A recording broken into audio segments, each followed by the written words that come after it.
Middle finger to the world, screaming we the ones. Just give me the mission, watch I get it done. She say I'm on her mind, she want me on her tongue. She know I'm in a call, she still gon' give me some. Yeah, I can take a loss, but I ain't taking none.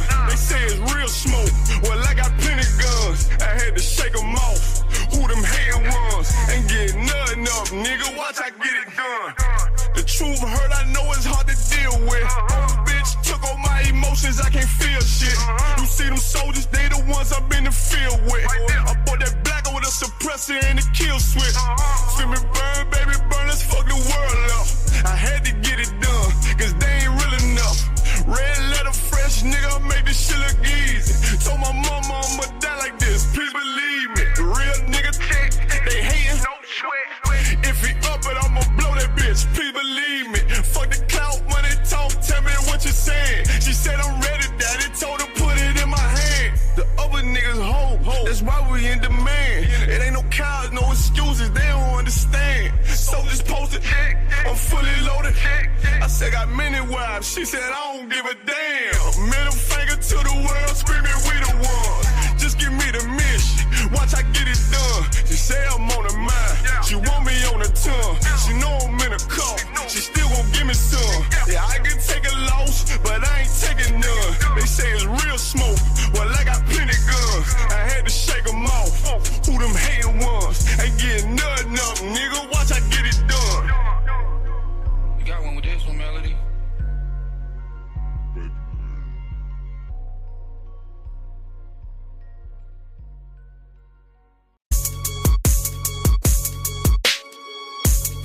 They say it's up then.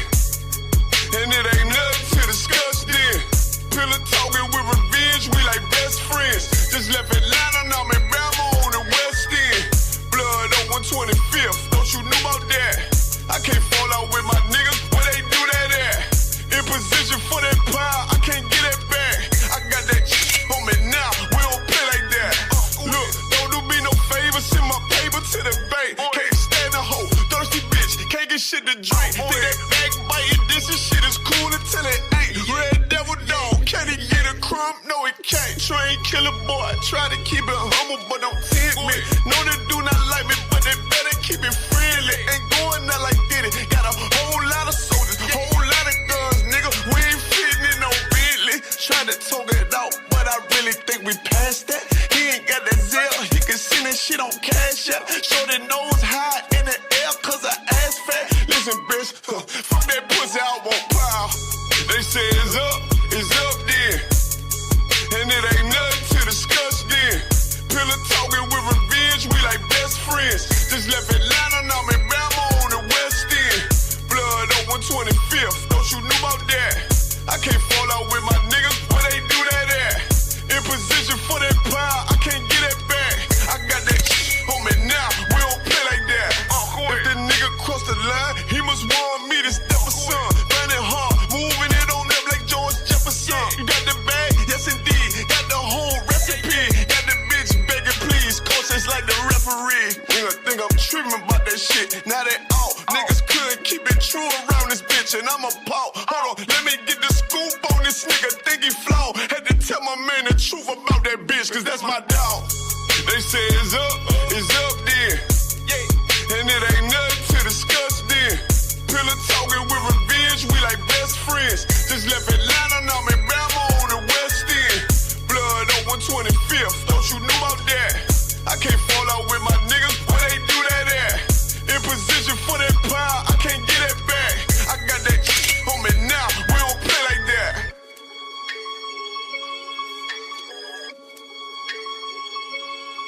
Niggas say something, they say left. I got that on me now, we don't play like that.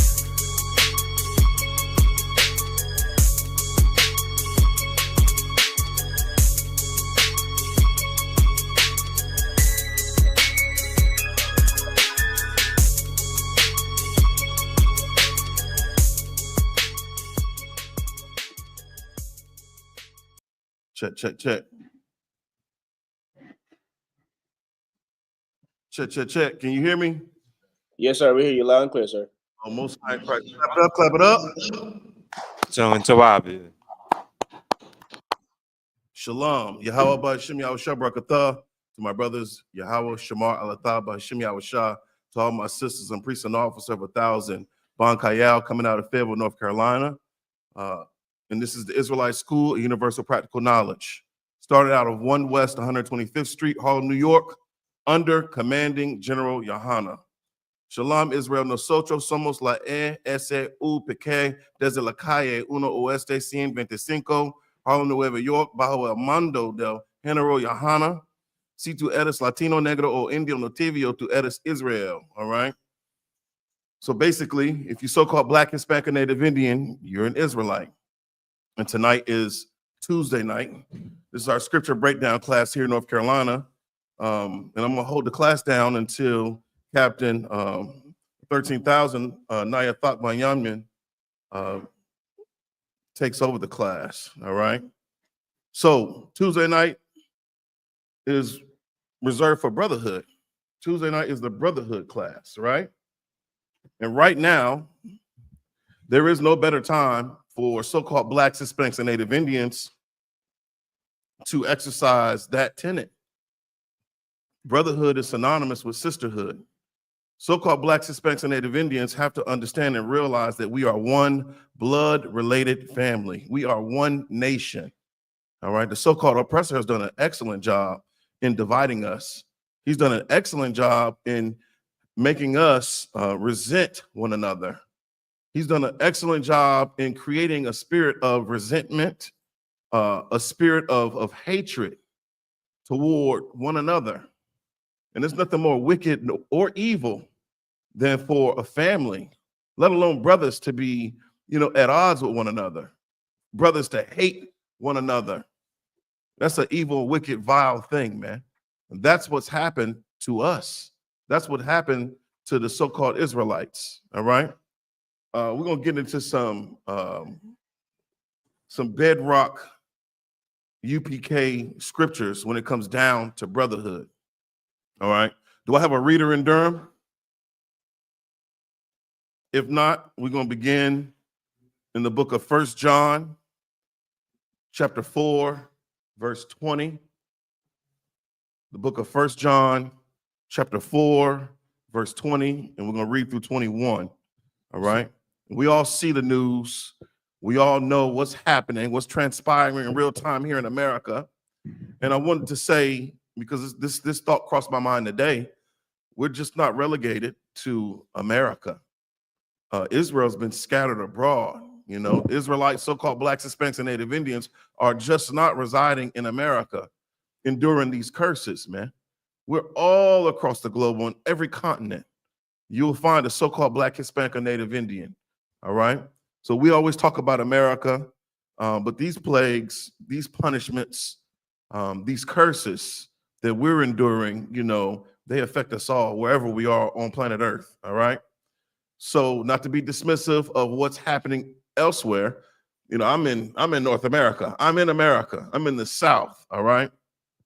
And it's really, really easy for me to not look upon what's happening, in the Caribbean, or not look upon what's happening in the United Kingdom, or some of us that may be in Africa or wherever throughout Europe. Okay. It's very, very important that we recognize that and we acknowledge that. Okay. Our people are scattered. That was a part of our curses. All right. So if you can, Officer Darash, in the book of 1 John, chapter 4, verse 20. It's the book of 1 John, chapter 4, verse 20. If a man say, I love God, and hateth his brother, he is a liar. If a man say what? If a man say, I love God, and hateth his brother, he is a liar. He is a liar.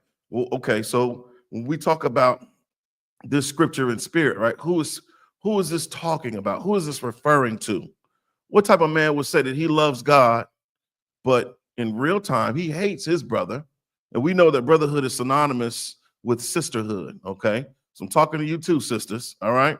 What type of brother or what type of sister says that they love God, but their actions do not reflect the love of God? Salak. Go ahead, brother. That would be the Christian church or brothers and sisters that are in the Christian church that say that they love God or claim that they love God, but don't show no love whatsoever. Salakia. Yes, you're right. The Christian church, right? I'll raise you one. What about the so-called white man? What about the so-called oppressor? Because when it boils down to it, is the oppressor not our brother? When we talk about Jacob and Esau, is Esau not the brother of Jacob? And we got Christianity from who? From the so-called white man. We got the oppressor's spin on the Bible, all right? Straight from Satan, literally, all right? And we learn how to hate one another through the Christian church by going to church. We saw firsthand through the Christian pastors, through those preachers, through those bishops, through those deacons, through those elders, how to hate your brother or your sister, man. You think about all the things that transpire within the Christian church. Look at just the statistics alone of, indecent liberties being taken against women, being taken against children, being taken against families, being taken against your damn bank account, man. You think about all the wicked and vile, disgusting things that happen in the Christian church throughout history. We're talking about in the origin, the early beginnings of the Christian church, man. You don't disregard the Pope. What is Roman Catholicism known for? What are those priests known for? People make light of it. Go ahead, sis. Go ahead. Yeah, let the people know. Is it on? We got Sister Arabah, aka Big Arabah, in the house. You know what I'm saying? Salakia, they're known for molesting children. They are known for molesting children. Give her a hand. She's absolutely right. That's not something that I would even want to bring my children near, let alone my wife. There's no way. And the first thing they do, and this is what they do in the churches, they separate your children from you. You got the adult service, they got the adult whatever, Sunday school lesson or Sabbath school lesson or whatever, and then they separate the children from the adults, man. God knows what the hell they're teaching the children within the church. Some of my earliest memories, because not Bankayal, but the man that was put to death, the man I was in the world, I was raised in the church. I was raised in the Seventh-day Adventist church, man, which is real deception. It overlooks, who God's chosen people are. That right there is a cardinal sin, if there was such a thing. For you not to give a person their true identity, for you not to tell them the truth about who they are, what their origins were, or what their origin is. There's nothing more wicked, man. It's like, you seen those videos of people always talk about, were you raised by wolves? And then you see that woman, I guess she was Russian or something, and she was literally, mimicking those wolves. Like literally, she walks around like a wolf on all fours. She eats just like a damn wolf. That's what's happened to so-called Blacks, Hispanics, and Native Indians, man. We've been dehumanized because we haven't been taught our culture. We've been taught the culture of what? The other nations. We've been taught to embrace and worship other gods through their religions. Christianity is literally the worship of other gods. They don't point you in the direction of what? Loving the most high power. They in fact, they tell you it's wicked and evil for you to keep God's laws, statutes, and commandments, man. So we're talking about brotherhood right now, Read that scripture again. Khan. If a man say, I love God, and hateth his brother, he is a liar. So when we talk about love and hate, what I understand, one of the first things, the lessons I learned about love is that love is correction. All right. We all know people that have been unloved in our lives. And you've seen how they end up because of them being unloved. They were nurtured in dysfunction. So these people were dysfunctional throughout life. You ever heard of the phrase hurt people hurt people? That's what they do. Because they weren't taught who they were. They weren't taught the truth about their identity, the truth about their culture, the truth about the customs that they were supposed to embrace. And I'm speaking about us being so-called blacks, Hispanics, and Native Indians, man. So what about hate? What are we taught about hate in the world? What is the main lesson about hate that we're taught in the world?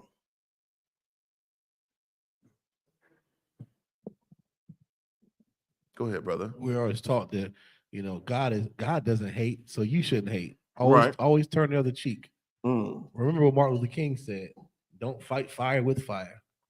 You know, Right. Hate. God is all love. Get that hate out your heart, boy. Right. So you're right about that. You know, we're taught that, you know, the nature of God is not to hate.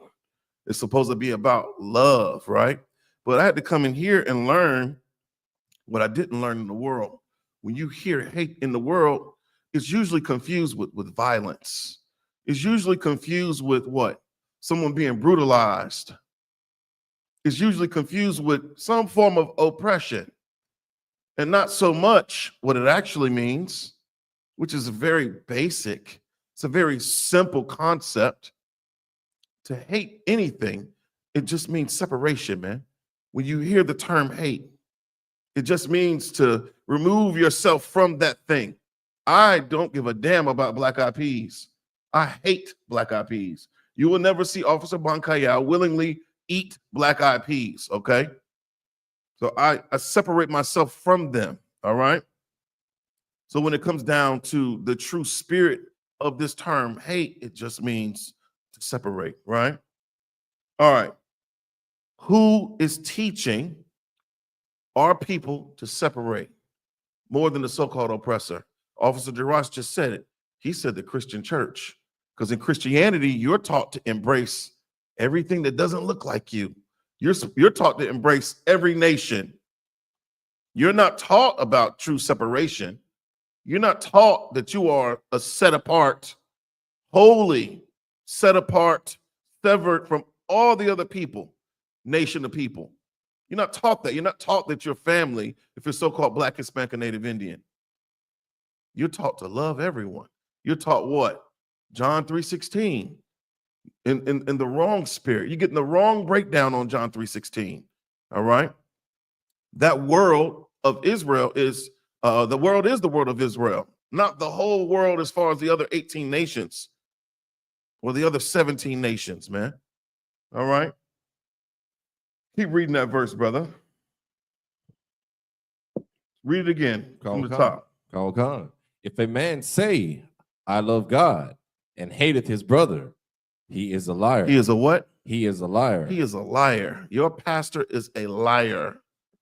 Your pastor, your imam, we getting on Islam too, because every Muslim that I know, they'll sell blunt wraps and cigarillos and vapes and digital scales and shiesties, pool goddamn shiesties on every corner store and every bodega. It's called a bodega and it's ran by a damn Arab. Make that make sense. Read that again. He is a what? He is a liar. He is a liar, man. And no one likes to be lied to. I don't understand how we can look at Donald Trump and not acknowledge him for being the liar that he is, the liar that he's always been. The way he deals in business is through deceit, it's through deception, it's through guile, it's through cunning. And yet you have people that literally, he's got a cult-like following. And he's a liar. The same thing can be said about the Christian church, man. These Christian pastors, these leaders, man. The exact same thing can be said about them because they're not teaching the truth about God to God's chosen. When we look at the images, I mean, the Christian church, they're not embracing a black Messiah. They don't look at the Most High as being black. They don't look at Christ as being black. They don't look at the angels. They don't see color, but yet they could drive a damn car and not get into an accident. I'm breaking it down for you. What does that mean? What does it mean to drive a car and not get into an accident? You're stopping at a red light. You're stopping at a stop sign. You're slowing down at a yellow light. You go when the light is green, but yet and still you don't see color. That makes no sense to me. Anyhow, keep reading, Officer Darash. Khan. For he that loveth not his brother, whom he hath seen. So the people that you should love are the people that you see every day in your community. Where are so-called blacks, Hispanics, and Native Indians relegated to? Most of us aren't living on the damn country club. We're not living on the golf course. We're not living in Mar-a-Lago or Martha's Vineyard or in the Hamptons. Where do so-called blacks, Hispanics, and Native Indians live? It's a freebie. It's a lot. Go ahead, brother. We live in the ghetto parts of the apartment areas. You know, we don't get to be in the upper parts of living. You know, we in the barrios. Right. We live in the ghettos. We live in El Barrio. We live in the favelas. We live on the reservations. I seen something that blew my mind today when it comes down to just the standard of your daily intake, the nutrients that are required in order for you to live and to survive. Now, you know what happened to the Native Indian, those that did not leave and go onto the reservation. You know, once they got on the reservation, they said that they wanted to what? Kill the Indian and save the man. And so they sent the children. They went after the children the same way they do with our children and put them in normal schools to normalize them to white society. In these normal schools, they had these scientists, man, that were literally starving the children, and they replaced giving them food with vitamins. This is how you know what is the recommended daily intake is because of these scientists, man. And most of those children, they starved them to death just in the name of science, in the name of setting some sort of nutritional standard for their society, man.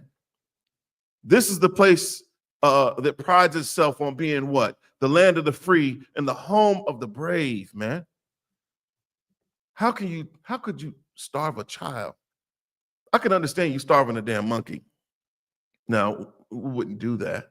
But for the name of science, you think about starving a child versus starving a monkey or starving a lab rat. I think most of us would pick the monkey. Most of us would pick the lab rat.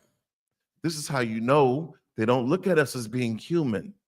When I say we've been dehumanized, we have been relegated to the status of a beast, of an animal.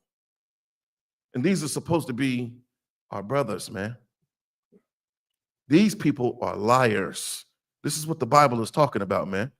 If you so-called black, Hispanic, and Native Indian, save your love for your brother. Save your love for your sister, man. Right now, the Hispanics need our love, man. If you're a so-called Negro, you shouldn't be choosing sides and being prideful about having a damn ID card or some damn birth certificate, because history has a tendency of repeating itself. If they push the Hispanics off of the land, who do you think is next? Who do you think is next? Anyhow, you fill in the blanks. Keep reading that scripture. Khan. For he that loveth not his brother, whom he hath seen, how can he love God whom he hath not seen? Yeah, you living shoulder to shoulder with other blacks, Hispanics, and Native Indians, man. Well, really blacks and Hispanics, because they put the Native Indian on reservations, right? Isolated them from their brothers, from their family members. Go ahead, sis. Salakia, when you bring that up about, I work like in a corporate America job. Right. There's a lot of good. It's obvious.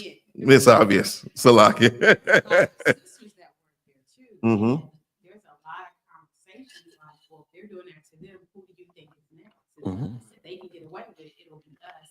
But the other thing I wanted to say, a lot of the women I work with are Christian. A lot of people there are Christian. But there is a shift.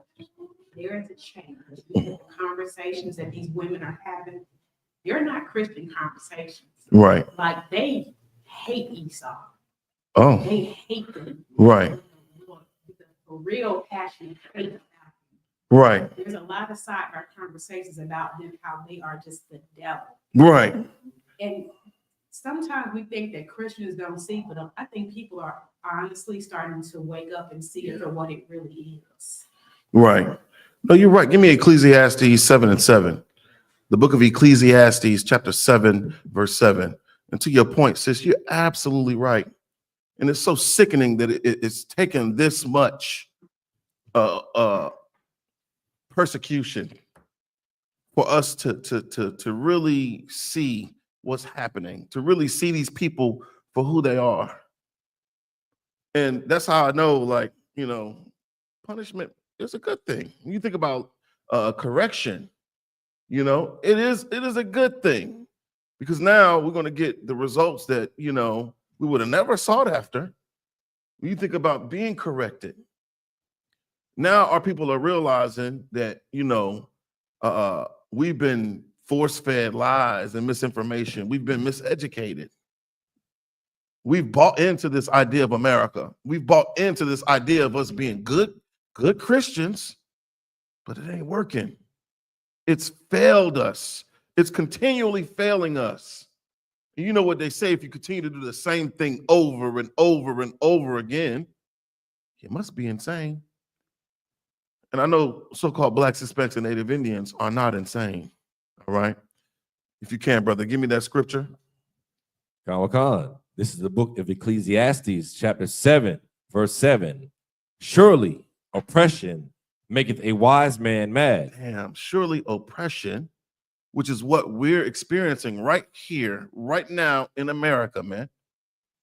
Listening to these racists, these bigots, and watching the king, the pocket tyrant, sign all these executive orders that go against us being able to what? To just live. It's already hard to live here in America or wherever our people are, man. But now they've upped the ante. Now, Pharaoh is forcing us to endure hard bondage, man. Because America is Egypt. America is reminiscent of ancient Egypt, man. In spirit and in truth, America literally is Egypt. So the house of bondage for so-called Blacks, Hispanics, and Native Indians. We reading in Ecclesiastes, what? Read it again. Khan. Surely oppression maketh a wise man mad. What is oppression? Surely, meaning this thing is truthfully, right? In all decency and honesty, right? Surely, oppression. What is oppression? Go ahead, Officer Darash. This is the Merriam-Webster's definition of oppression: unjust or cruel exercise of authority or power, a sense of being weighed down in body or mind, depression. How many felons, or Salakia, how many felonies was Donald Trump charged with? 34 count felony indictment, man. He is the president of America, who is literally, the king of earth right now. How many felonies do you have? You can't get a damn job. Don't even think about applying for a job. And this is our commander-in-chief. He's the one that is literally the leader of the military. You think about all the branches of the military. They all have a picture of this bastard, that little smug look in all of their offices, man. They got to walk by that every single day, knowing that this bastard is a felon. And for them to even have those positions, to have those jobs, you wouldn't be able to do it if you had a felony.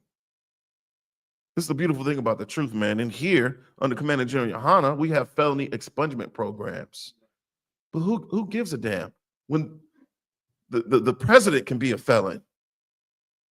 It doesn't matter. He'll set up these laws. He'll set up his edicts, his statutes, and he'll hold you to a totally separate standard. He's a hypocrite, man. He is a liar, all right? The Bible says, surely oppression what? Surely oppression maketh a wise man mad. Yeah. Stop buying into this false idealism of America, man. Being an American, being proud to be an American. Stop buying into this delusion of being a Christian, man. Because in truth, you truly do not follow Christ. Surely you don't. You don't follow the example of Yahweh Mashiach, which is the real name of Jesus Christ, who we foolishly call because we threw away our language. We were taught English. We were taught what? Spanish. We were taught what? Patois. We were taught French. We weren't taught Hebrew. Surely oppression, when we think about oppression on a base level, right? What are some of the things that oppress so-called Blacks, Hispanics, and Native Indians today? Some of the common things that oppress us. Go ahead, brother. The extreme long hours of work. That's a Judite speaking. Judah don't like to work, brother. I'm telling you, we do not like to work. Go ahead. But surely oppression maketh the wise man mad. Like I always used to ask myself, even when I was younger, from the age of probably about 17 to 20, till I got into the truth. I never understood why I had this feeling like, man, you shouldn't feel like this every single day. Right. Like in America, you should want to go to work and have a fulfilling type of job. But no matter what job you have as a Black man, you still feel this way down feeling. Like, why does it always feel like this every single time? Right. But until I started learning what the truth is, so this is the reasons why we feel this way. Right. So surely oppression maketh the wise man mad. Right. Being oppressed. Okay. You're wise. Now you start having wisdom to understand the form of your depression, where it's coming from. Right. How it makes you feel. So it made more sense as I came into the truth. But that's that feeling that you will identify later. Right. No, you're right. Give him a hand. He's right. I don't like to work either, Darash. My brother said something one time that was so heavy. It was like, who the hell dreams about working? You talking about you got a dream job? Not me. I was like, damn, that's heavy. I don't have a dream job. I want to just retire as soon as possible. You know, when we talk about oppression, you know, we oppress one another, man. You came into this truth. Who became your primary enemy? Who was at variance with you for coming in here and literally wanting to fix your life, man? Who? Yeah, your family, man. We oppress one another. First and foremost. Anyhow, surely oppression what? Surely oppression maketh a wise man mad. Surely oppression maketh a wise man mad. And you wonder why we're so pissed off, why our countenance looks the way that it looks. Because we're mad, man. So-called Blacks, Hispanics, and Native Indians are mad. Go ahead, sis. I think too, when you talk about oppression, like when you talk about women in the workforce, they pit us against men because usually a lot of times we make more money than the men. Of course. So it puts us at odds if you're still thinking that, well, you're not good enough for me because I make more money than you, because that puts you in a place of seeking people outside of you to marry and have children with. Right. If you keep thinking that I need a man who makes more money than me, or at least equal to me, not someone who makes less. but they pit us against each other. And that's a form of repression because at some point, if that's what you're doing, you know you have black children. Right. Right. Children are Esau. Damn. You're right, sis. You are absolutely right. You know, that's by design. You think about just when it comes down to the resources that men don't freely gain access to, you know, when it comes down to like food stamps or WIC, EBT, TANF, or what have you, even with housing, you know, it's easier for a woman to gain access to Section 8 versus a man gaining access to Section 8. They look at you like you should be able to provide. They look at you like, why don't you have an education? Because I have a damn felony and I can't get financial aid. And then whenever I go to school, I gotta compromise my masculinity. Now, I'm not saying that you can't go get you an education. Go get you an education. All right. But it needs to start here. So you'll know how far to the left to go, how far to the right to go. You gotta learn what the parameters are. All right. Enter ye at the straight gate is what the scriptures say. All right. And you get into these spaces, which are literally, you talk about being a house Negro. It's worse than being in the field. You think because, oh, I'm in the field, you know, you're dealing with these overseers, and most of the brothers that are working those type of jobs or whatever, what we would deem blue collar jobs, you know, you can make some money on a blue collar job. But when you think about working for corporate America, you literally in the house with Satan. You're literally there, and you're dealing with some psychological manipulation. It's just not the taxing burden of being, you know, overwhelmed with work, you know, working long hours and having to stand on your feet. You know, it's totally different. Now you have to interact and communicate with all these other nations that hate you. They don't understand, you know, your struggles. They're not going back to the ghetto. They're not going back to the South Side. They're not going back to the projects or the barrio or El Barrio. They're going to the, you know, Beverly Hills. They're going back to the name of that damn place. Every executive director I've worked for, they all live in what is it, Moore County. You know, where you have all those golf courses, all that old money. They commute in to Fayetteville. They could never live here. They blame it on the school system. There's some real good schools here. No, they don't want to be here because there is a lot of so-called blacks and Hispanics that live here. That I can't raise my children around them, around that.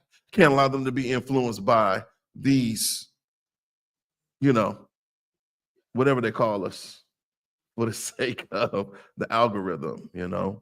But you absolutely right, you know. Read that scripture one more time, brother. Khan. It's the book of Ecclesiastes, chapter 7, verse 7. Surely oppression maketh the wise man mad, Right. and a gift destroyeth the heart. So we talk about oppression, you know, beyond, you know, these unjust laws, this unjust wicked rulership that we have to kowtow to. You know, most of us that make it, but we compromise our integrity, compromise who we are, you know, in order to be in these spaces with these devils. You can't just be you. You got to send your representative to work. You can't be that angry black man or a black woman that you actually are. You got to put on that face. You got to play the game. They call it being professional. Be professional. So you have to just completely disregard your reality for the sake of what? Their comfort? For the sake of them being able to maintain peace in their kingdom, in their empire? Anyhow, I get really agitated thinking about that. It pisses me off to think about it. All right. But surely oppression maketh a wise man mad. For you just to be able to go do your job and not get mad, you're not wise. That's not a wise person that can just show up and be all goddamn bubbly and to be around those devils and there not be some sort of conflict. You know? Anyhow. Shalom, warriors. Oh, Most High Christ, Shalom Shkatah. Shalom. I'm gonna pass the class over to priest and captain of 13,000 Nayathaq Banyamyan. Oh, I had a part named Tag on me now. Salakia, sir. A part named Tag on me, eh? How you doing, Adawan? I'm good. How y'all doing? We pissed off, sir.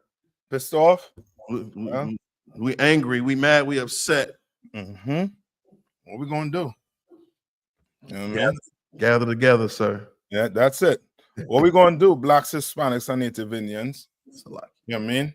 And it seems as if we tag teaming with the Hispanics, right? A few months ago, Black people was where? Where were Black people? Protesting in the streets. Protesting over what? The unaliving of innocent Black men, right? And now today, the Hispanics are doing what? They're protesting what?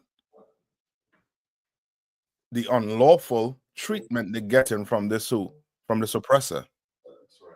Just like Black people. You understand? We try to follow their laws. We try. We've been trying to follow their laws. We've been trying to do what? To make the oppressor feel comfortable oppressing us. We tried everything. Right? Tried everything. We tried the Martin Luther King garbage for over 50 years. And what happened? Things got worse. Right. So let's try what the Lord said to do. Let's open this Bible and see what the Lord wants us to do as Blacks, Hispanics, and Native Indians. Let's see. Right? You all see what's going on in here today. Remember last week we tackled what? The fear that was gripping Black America, Hispanic America. You understand? Native Indians. The fear that's gripping this place. Why? Because we done sold ourselves to this dream that Martin Luther King done gave us, which was a nightmare. You understand? We done sold ourselves to it. Shalom, warrior. All right. Now, I think Abadawan had a question in Isaiah. Let's start off there. Let's go to Isaiah 19. Let's start at verse 1. Isaiah 19 and verse 1. And what I'll try to work my way into the main topic of tonight, which is this tariff. What is tariff according to the Bible? What is that? What does that have to deal with according to the Bible? I hope I'm pronouncing it correctly. What's my Solia name? Tab, want to pronounce it correctly? Tariffs. Like sir. Come on. Is it like a tax on goods or something like that? Imported goods and monies that a country can impose as like a fee or something. And right, yeah, that's like going towards market of the beast. Very good, my man. That's it. Like right now, you have to have that mark to survive. And he is basically, you know what it's like? It's like those of you who in the world that is, whoever smokes cigarettes, right? What does cigarette have in it? That's very addictive.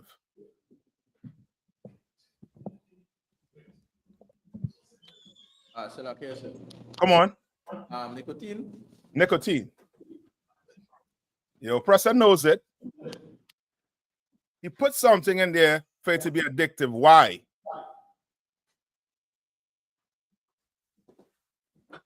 Why? So, Salakia, sir. Puts nicotine in there to keep you buying his product. It's addictive. To make you a dick. To make you an addict. To make you a slave to that cigarette. And don't talk about these dummies who say I don't smoke cigarette, I smoke marijuana. Nigga, you're dumb, you're stupid. You understand? Right? You're still an addict. And being an addict is what? You holding what? His system up. And now take it to products, right? Now, you're a country, right? With the help of IMF. Who's the IMF? IMF is what? The International Monetary Fund, right? Who comes in and does what? Loan you money. Give you a nice loan. But guess what? There's some stipulation with these loans. So now these stipulations, your country have to now what? Pay that money they borrowed back. But if they borrow $10, they ain't paying back $10. Just like me and you. Me and you go to the bank and ask the bank to borrow money to buy a house, to buy a car. Right? We not paying back the money we borrowed. We paying back what? The money we borrowed plus what? Usury. You understand? And that will cause you to be what? What is that going to cause you? What is that going to do to you as a black person? As a Hispanic, a Native Indian? What has that done to us? Salaki, sir. Come on. It kept us in debt for years. We inherited debt. Yes. Oh, Salaki. No, go ahead. Finish up. I thought you had finished. Go ahead. In the black community, especially the tribe of Judah, we quick to put a light bill in our baby name. Yeah. He's 5 years old with a credit score is a bad one. You don't even know. Damn. I might have to try that. Hey, we've been doing it for years, especially good night. Who the baby get a social security number? Tribe of Judas, go ahead and start using it. Good night. Oh boy. Hopefully Judge Judy are watching this. You know what I mean? Y'all being caught. What who name you use? What? Oh man. Now, as Kowal saying, that is going to put you in oppression. And now your whole country, your whole island under oppression, not just from the oppressor. You're in Trinidad, you're under oppression from the East Indians, from the Chinese, from the Syrians. You're in Jamaica, is the Chinese, the oppressor. And the list go on. We're oppressed in this place. You understand? Right? Now, the Lord put laws in this Bible that we hopefully we will get into, which shows us how to really take care of the poor. You understand? But let's start in Isaiah first. Isaiah 19. 19 and 1. Come on. This is the book of Isaiah, chapter 19, verse 1. Mm-hmm. The burden of Egypt. Mm-hmm. Behold, the Lord rideth upon a swift cloud, mm-hmm. and shall come into Egypt. Right? And you said the Lord rideth upon a what? A swift what? Cloud. Right? And we know that swift cloud they're talking about is what? His what? His chariots. Yes, his chariots. They call it what do they call it? We call it UFOs, but the oppressor give it a brand new name. You call it UAP or IFO. Yeah. Yes. UAP or what? Well, we call them IFOs, but UFO or UAP. Yeah. Right? That's what the oppressor calls it. Right? Now, we know it's the chariots of the Lord. Right? I said the Lord coming on a what? A swift cloud. To do what? Read on. Slug it, sir. Mm-hmm. Just so they know that UAP is a unexplained aerial phenomenon. I believe Very good. So to what up for that? Unexplained, but we explain it right now for those of you out there. We're explaining it right now. Khan. It said, and shall come into Egypt, and the idols of Egypt shall be moved at his presence. And the idols shall be what? Moved at his presence. So you ain't gonna be worshiping who? Says your Boje. That idol gonna get moved. You're gonna be going to Mecca no more. That idol is going to be what? Moved. You ain't gonna be worshiping Buddha no more. It's going to get moved. And all them gods, them East Indian have, I will stay here until next week naming them gods. All of them are going to be what? Moved. Right? Read on.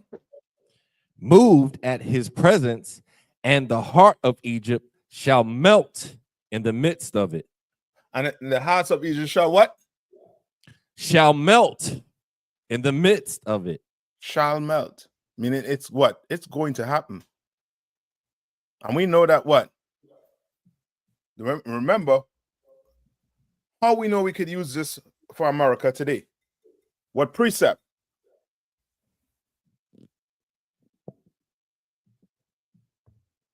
How we know we could directly correlate it to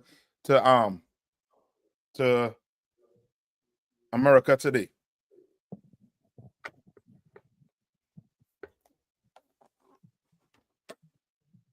Akio? It says Egypt again. Precept. Yeah, precept.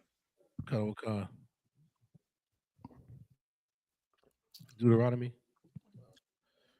I'm looking for the one in Revelation. Oh, okay, All right, I think I have it there. Look, the Rash, get Revelation. Where we at? Get Revelation 18 and 4. And is it 18 and 4? Hold on. Yes, sir. 18 and 8, sir. 11 and 8, sir. Say that one time. 11 and 8. Kind of one council. Yeah, where the dead bodies. That's the one-on-one. Revelation 11 and 8. So like, is that Revelation 11 and 8 or 18? Yeah. Kind of one. Go ahead. This is the book of Revelation, chapter 11, verse 8. And their dead bodies shall lie in the street of the great city, which spiritually is called Sodom and Egypt. Which spiritually is called what? Which spiritually is called Sodom and Egypt. Why is it saying spiritually? Because this place has this spirit of what? Sodom. And what? Egypt has that spirit. That's how you know you could use, when you see Egypt, you could basically use it for what? America today. Right? And we could use I think is Exodus. Is it 20 and 3 or 15 and 3? Get that for me. Where it says it says house of bondage. Because guess what? This is your bondage. Come on. Who gave from the Rash again? It? Khan, yes, sir. Go ahead. The book of Exodus, chapter 13, and verse 3. And Moses said unto the people, remember this day in which ye came out from Egypt, out of the house of bondage. Out of the what? Out of the house of bondage. Out of the house of bondage. We are in Egypt today. We are in. Because now we could go what? To Deuteronomy what? 28 and 68. To prove that you're in Egypt again. All over again. Or you could just take a dollar out your back pocket. You choose. Or you could take a walk where? Down on the Washington, on the mall. And see the what? The Obelisk. See Lincoln sitting in a chair like Ramesses. You understand? This place is Egypt all over again. Now go back to Isaiah 19. Come on. Want me to start from the top? Start at verse 2 now. Come on. Verse 2. And I will set the Egyptians against the Egyptians. You will do what? I will set the Egyptians against the Egyptians. Boy, you have no idea what the Lord want to do to this place. He wants them to do what? To fight against each other. Fight. Where's your pastor praying for every Sunday? Where's your pastor praying for every Sunday? Salakia servant. For more money, prosperity. That too, but on topic, what is he praying for? Salakia, sir. Come on. Peace. Yeah. Your pastor praying for peace. Because to him, peace brings what to him? Somebody just said money. Yeah, prosperity, money. You understand? But the Bible speaks about what? Us going to what? War. You understand?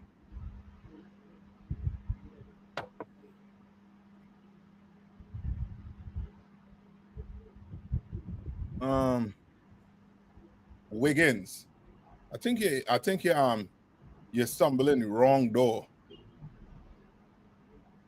Let me help you. Let me help you out.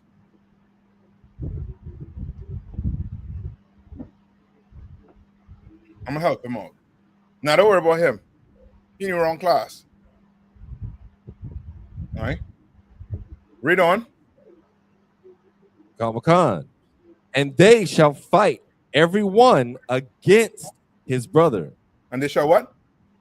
And they shall fight every one against his brother. You think the Civil War was something? Wait till the Lord may have these oppressors going against each other. These Democrats and Republicans going against each other. We almost got a taste of it when? When we almost got a taste of it?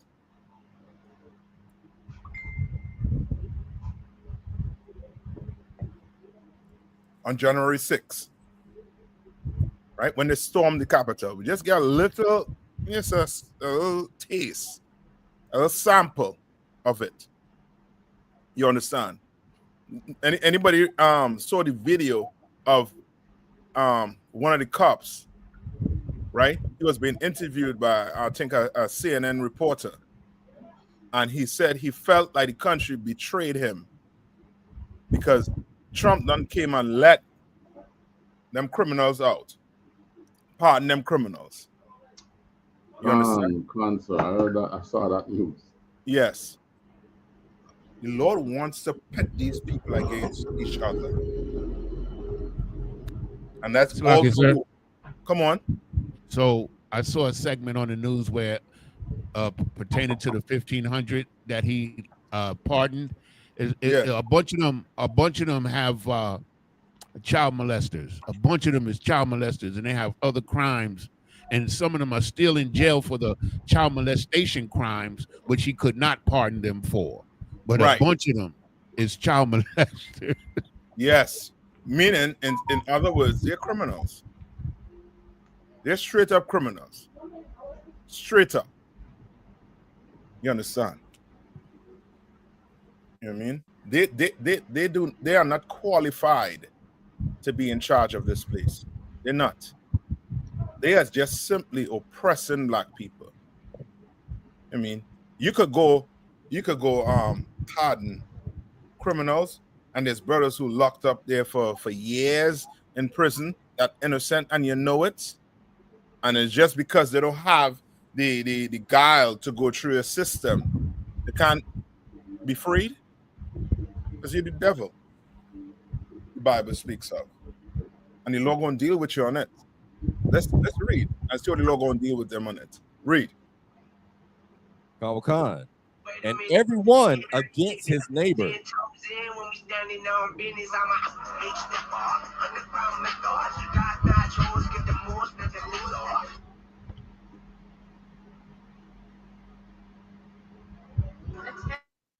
Hello? Come on. We here, sir. Come on, Akim. Put them phones on vibrate. Come on. Let's show these Christians we're more disciplined than them. And Come on. Salakia, and everyone against his neighbor, city against city, and kingdom against kingdom. That's what's taking place right now. Ukraine fighting who? Russia. Right? Then you have the Israelis fighting these Palestinians. And there's talk about it doing what? Talk about China going to war with who? The oppressor. Like he wants the kingdom to go to war. He wants his people fighting. The Lord don't want peace. He does not. Don't believe what your pastor is saying. You believe what your pastor is saying. When you open the Bible, you're going to be confused. And that's saying it straight up. When you open the Bible and you actually read it, you're going to be confused reading it. Why? Because the Lord is going to look like a what to you? What does the Lord look like to Christians when they actually open the Bible and read it itself? Salakia, sir. They look at the Lord as he's not all love, that he's a tyrant. That can't be the Lord that we know. Yes. According to the Christian church. Yes. When you read the Bible and see what the Lord did, some of them stay away from the Old Testament because of it. Too much blood. Too much blood. But that's how you're going to get free, black man, Hispanics and Native Indian. The Bible said that the horse that Christ riding is going to be filled to the brim with blood. How else are you going to get free? You see what happened to Syria? They claim Syria free right now. What had to happen? They had to have war. They had to go to fight. That's a fight for it. What you Palestinians, Gaza, they had to go what? Fight for it. The black man, what you willing to fight for? You willing to go fight for your oppressor, to keep his kingdom going while he oppressed you and your brothers in the Caribbean? You understand? And in Europe? Oh, hell no. Read on. Verse 3, and the spirit of Egypt shall fail in the midst thereof, and I will destroy the counsel thereof. And he's going to do what? And I will destroy the counsel thereof. He's going to destroy their counsel. Meaning what? What does he mean when he say he's going to destroy the counsel? Son officer. Come on. Referring to their government. I'll take that. I'll take that. You're going to destroy the government. Right now, Donald Trump is doing everything that's against what the so-called founding fathers lay down. Another thing that another thing you hear them talking about us, sir, is the hegemony of America throughout the world. You know, their political stance throughout the world. That is in question now. Yes, that's what I was getting to. Right? See if you all could find any news on Donald Trump wanting to pull out of the UN. I think he did. The human rights. UN. No, that's the World Health Organization. He pulled out of that, I believe. So like I said, I think he pulled out of the human rights one today. For real? Somebody look it up. For today, it was on BBC. Yeah, pull it up for me. And he was trying to explain why it happened. And I said, damn. If he touched the human rights, then you know some serious crap is coming. Yeah. Why? You know? Why? Okay. Why all of this was just a farce? Why this whole United Nation, this whole health organization was just a farce when it comes to the oppressor? Why? In the end, he do what he wants to do. Mm-hmm. So meaning he was being a what? Hypocrite. A hypocrite. Right. And who else is a hypocrite? Beside the oppressor, who else is a hypocrite? Our leaders, church and political. Beside we leaders, who else are hypocrites?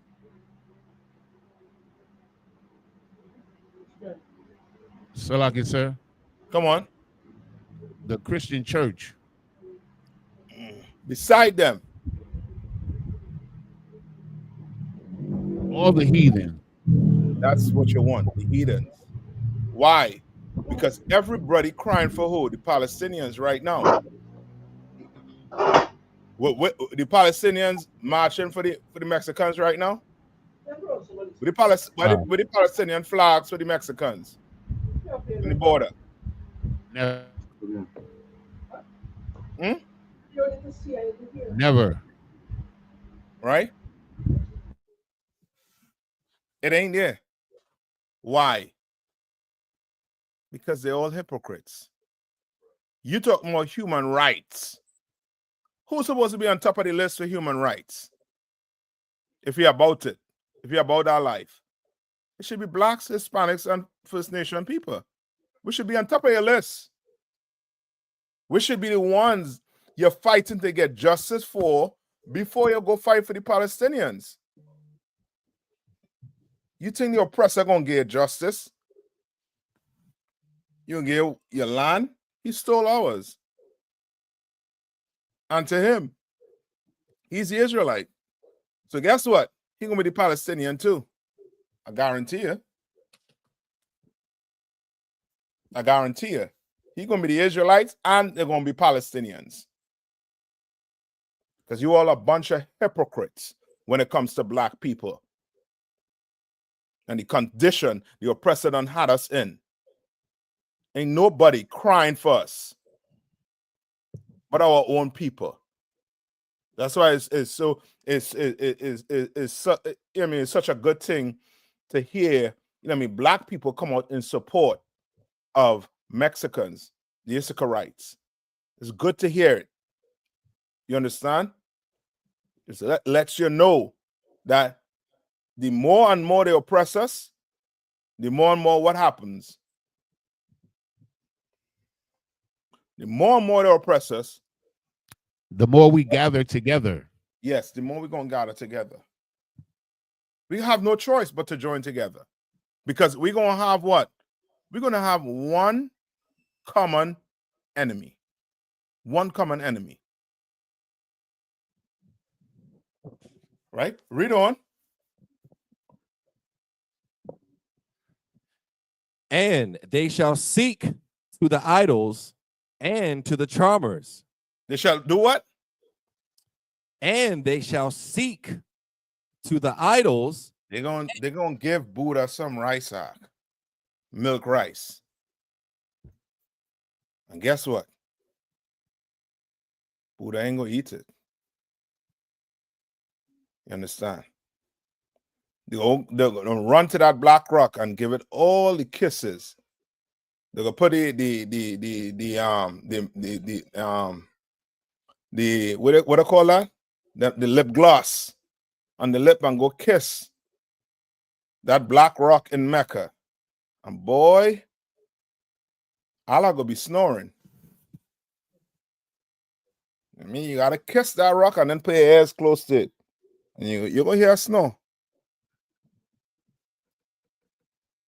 You're gonna be praying to Cesar Borgia. And guess what's gonna happen? Nothing. Read on. And to the charmers, and to them that have familiar spirits, and to the wizards. Right? So the charmers, the familiar spirit, and to your wizards. Where they're going to run to? Where they're running to right now? Where they running to right now? They're gonna run to the Christian evangelic. How they say it? Evangelicus or whatever you call it. Come on, Tabo one, help me out. What do I call it? Evangelical. Yeah, that's it. My man. That's it. They right now, you go talk to those white Christians right now. Oh, the Lord on their side, Ak. They got back their country. Trump is a prophet to them, Ak, right now. Nayathaq God to them right now. They're gonna run to it. All right, read on. Verse 4. And the Egyptians. Sir, before I touch 4. Come on. And the Egyptians. No, hold on. About that one. Cancer. Verse 3 here. Mm-hmm. Now you explain it, it's a powerful, show how powerful this is, in that when it says that it destroy the council, which, as I said, referring to their hegemonic structure and how they would, the politics that, what's the word they would use? Foreign policy, right? Yeah, that's the it. proper word. So when it says, I'll destroy the council thereof, and then they tell you that they shall seek to the idol. So these other nations who always look to America, yes, they're now going to turn to their idols and their charmers and familiar spirits and wizards. Yes. So lucky. All right. Yes. So like Come on. It's heavy what the brother's bringing out, because I saw like they're promoting, like in China and on the news, they were promoting a religion of the Chinese called Taoism, which is full of idols. I never seen it like promoted like the way it was, but they're promoting it for Chinese people to, to go back to their, their religion. It's called Taoism. I don't know nothing about it, but that's what it's called. There's a lot of idols in it, though. I know that. Yep. You better bet. According to the Chinese, this is the year of the dragon. According to the Chinese. All right, hold on. Let me share this. Who gonna read this heading for me? Taboni behind the computer. Who behind the computer? Slack, sir. I was Amalia up here, sir. Come on. Read this from Amaya. Trump says UN has to get its act together. UN pushes back. The audacity of a Caucasian act. That is the audacity of a Caucasian. He said what? Read one more time. Trump says UN has to get its act together. UN pushes back. Yep. You can see these words, or I'll blow it up for you? No, I can see them. Go ahead. Washington, February 4th. U.S. President Donald Trump criticized the United Nations on Tuesday as not being well run. Although he said it has potential, while he stopped U.S. engagement with the UN Human Rights Council, extended a halt to funding for the Palestinian Relief Agency, UNRWA, UNRWA, and ordered a review of the UN Cultural Agency, UNESCO. Quote, it's got great potential, and based on the potential, we'll continue to go along with it. But they got to get their act together, Trump told reporters. It's not being well run, to be honest, and they're not doing the job. He right, they're not doing the job, because they sat by and watched you all done commit genocide on our people. And who is these people are talking about? I ain't talking about the Palestinians. The Palestinians have 400 more years to go. You all sat back and watch America done commit genocide on blacks, Hispanics, and Native Indians. You sat back and watch it. And because they went and did the laws and put things in place to make slavery legal, you will turn your back on it. When they claim that they give us freedom, you all turn your back on us. So guess what? I see nothing wrong with what Donald Trump is saying. They need to get their act together, right? They need to. Now skip down to, hold on. This is the Rash. Skip down to, I think, 23. Sada 22. All right, Sada 22. Khan. This is the book of Isaiah, chapter 19, verse 22. And the Lord shall smite Egypt. He shall smite and heal it. Right? He shall smite and do what? Heal it at the same time. Read on. And they shall return even to the Lord. Read on. And he shall be entreated of them. And shall heal them. Right. Now read on. Let's see what it's saying. Let's see if the Lord really want to heal these heathens. Read on. In that day shall there be a highway out of Egypt to Assyria. And the Assyrian shall come into Egypt. And the Egyptian into Assyria. And the Egyptians shall serve with the Assyrians. Right. They shall what?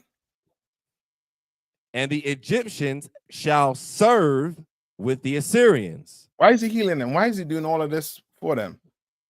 Because they have to do what? They have to serve. Who they have to serve?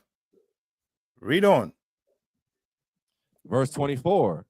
In that day shall Israel be the third with Egypt and with Assyria. What? No. What is that saying?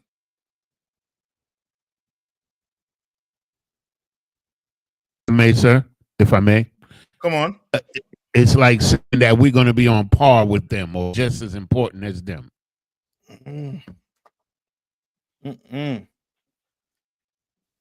Read one more time. Khan. In that day shall Israel be the third with Egypt and with Assyria. Read on. Even a blessing in the midst of the land. So that part basically give you what it is. Verse 25. No, hold on. You pass out. I've been like, yeah. Let's read on. The Lord wants to such and such. Right here, we're gonna break it all the way down. What is that saying?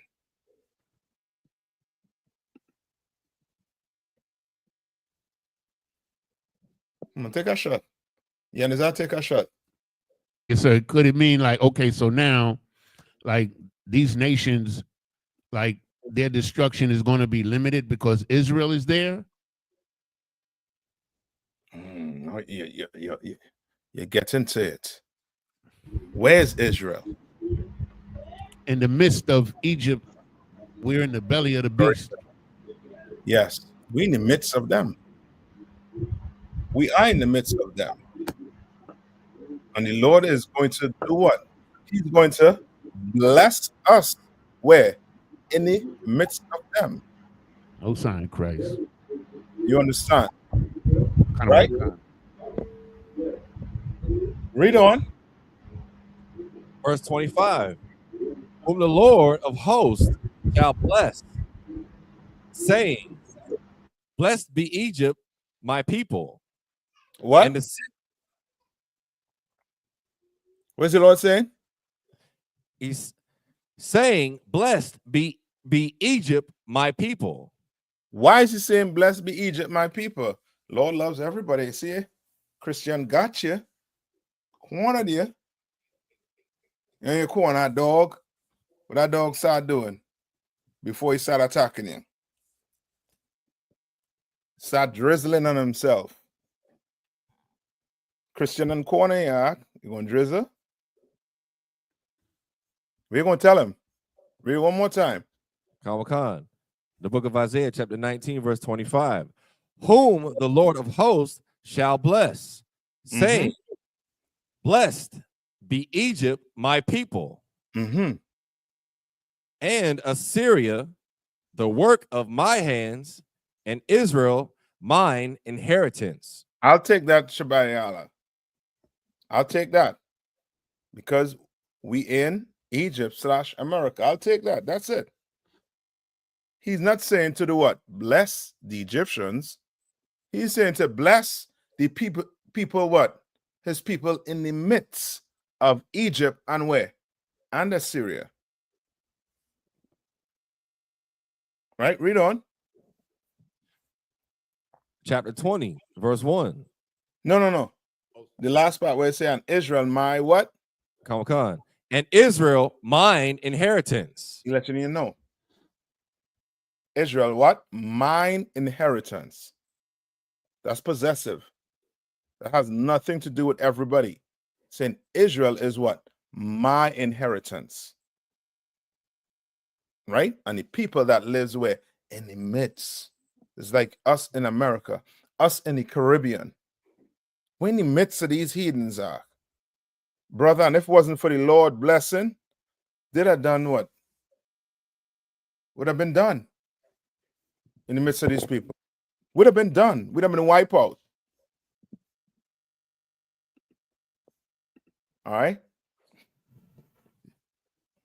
I think that is it on that. Abadawan, you good with that?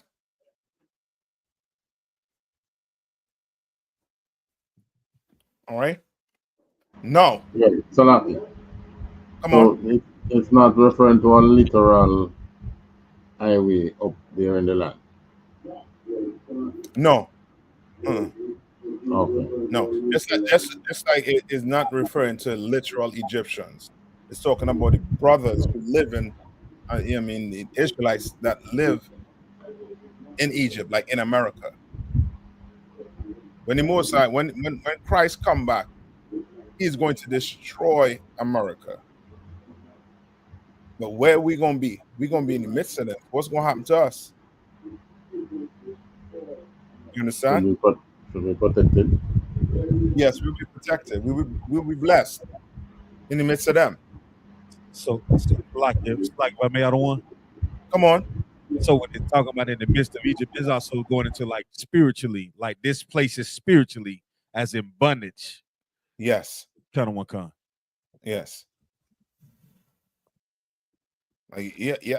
Okay. Like, you used to really sit down and analyze the oppression Black people in Iraq. Like, for us to come out on top, the Lord had to be with us. And every time we try to reach up, the oppressor come and do what? Cut us down. With all these Black Wall Streets that we have. And we still have Black people doing what? Excelling. Still have Black people doing what? Excelling in this what? In the oppression act. You know, it is for a nation to have 400 years head start to Iraq. And they still to this day have to do what? Have to put things in place to deport you, to try and oppress your people more. Which means that what? Everything they've been trying has been what? What's been happening? What is the deal that or part of the deal I should say that Trump made with the Mexican president? Was part of the deal. You know what part of the deal was? Salak, yes, sir. Is it that them put what 10,000 troops on the border? Why? Keep, you know what I mean, Mexicans or brothers, the Israelites from entering America. That's one sided, but there's something else they're trying to keep from coming into America. Salakia, sir. Come on. The drugs, the fentanyl, The drugs. And then they say the Mexican president told Trump to try and slow down with the guns. You understand? We know the guns ain't slowing down, but we know the drugs might slow down. Why? Why you think he putting these things in place?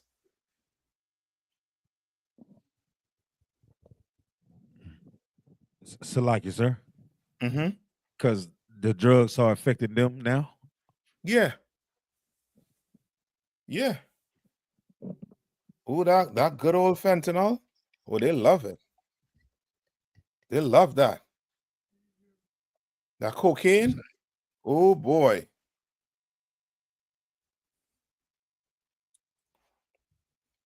They love it. But it's turning their people into zombies. So guess what? They're gonna have to do something about it. Or else you're gonna have a problem. What did Egypt fear the most? Salakia, sir, if I may. Come on.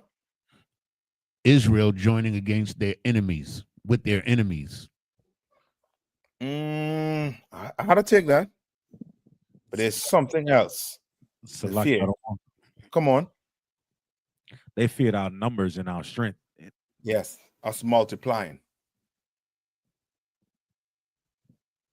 Remember, their women, they're not as fertile as our women. Their women wait till they're like 40 to have one child and struggling to have one child, to the point where they are the doctor trying to get I think it's the intro fertilization. They're taking medication to try and increase their hormones.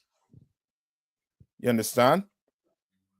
And then the kids coming out deformed, I didn't hear you. all right, or disabled because of it.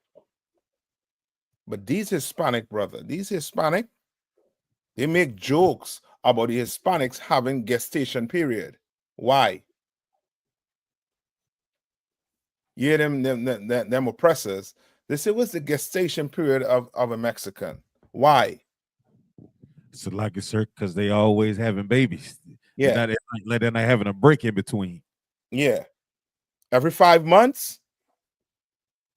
That's how they see it. So like I said, the running joke was like rabbits. Yeah. Little did they know that they will be scared of them little rabbits. Right? So now let's go to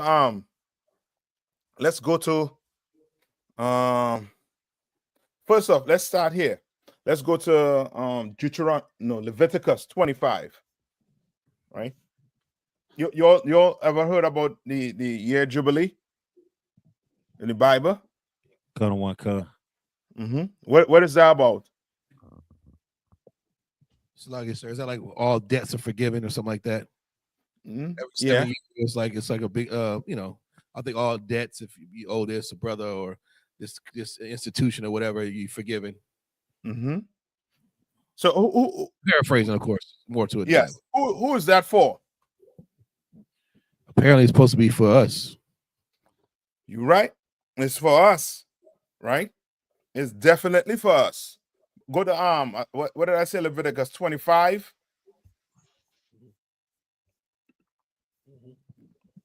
Leviticus 25. It's like it, sir. On that note, I heard something on there was a TikTok or something that the fake Jew, he don't even, if you can prove that you are Jewish by descent through your mother, you get 0 interest bank loans. It's insane. Yeah, more than likely, they're doing stuff like they had their own banking system. Right. That's why what they're doing to us. Is it illegal what they're doing to us? Technically, it's not illegal. According to their records, we would do it to them because it says we can't charge usury to your brother.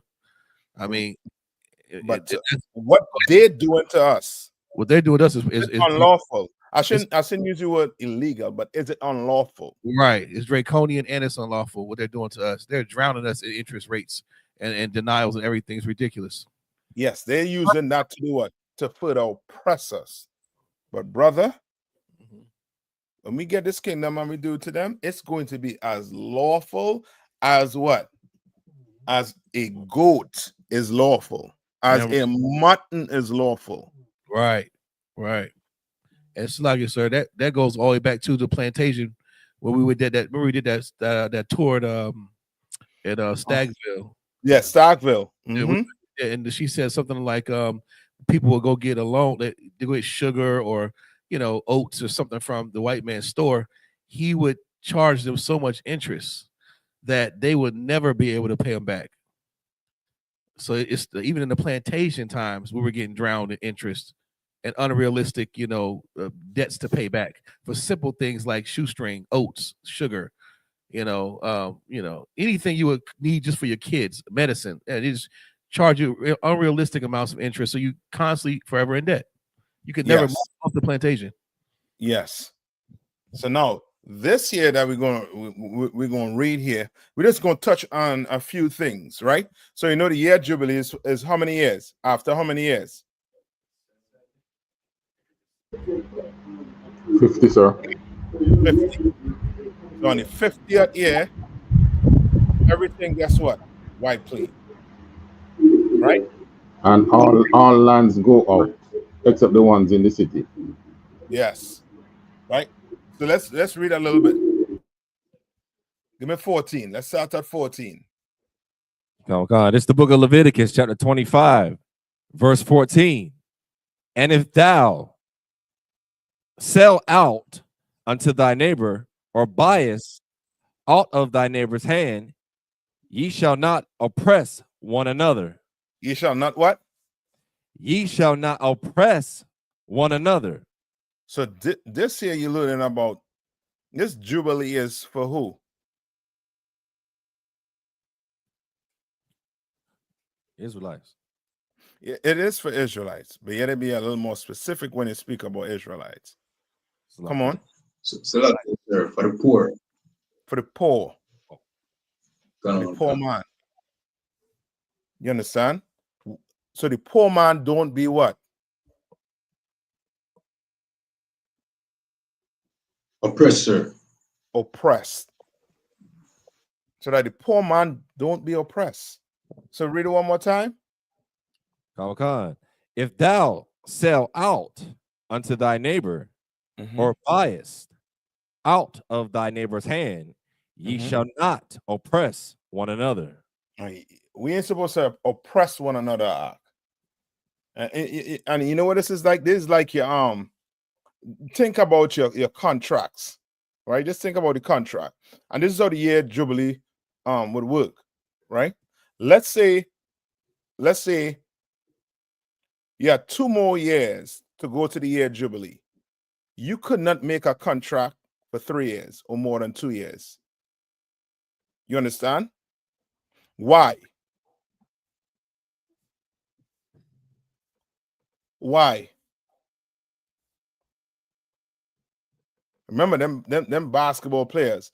Give me a basketball player and tell me how long his contract is.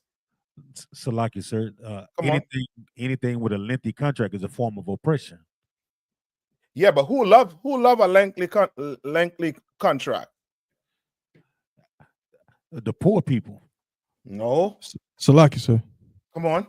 The oppressor loves to get you in a loan agreement that lasts 30 years. Yes. Said damn.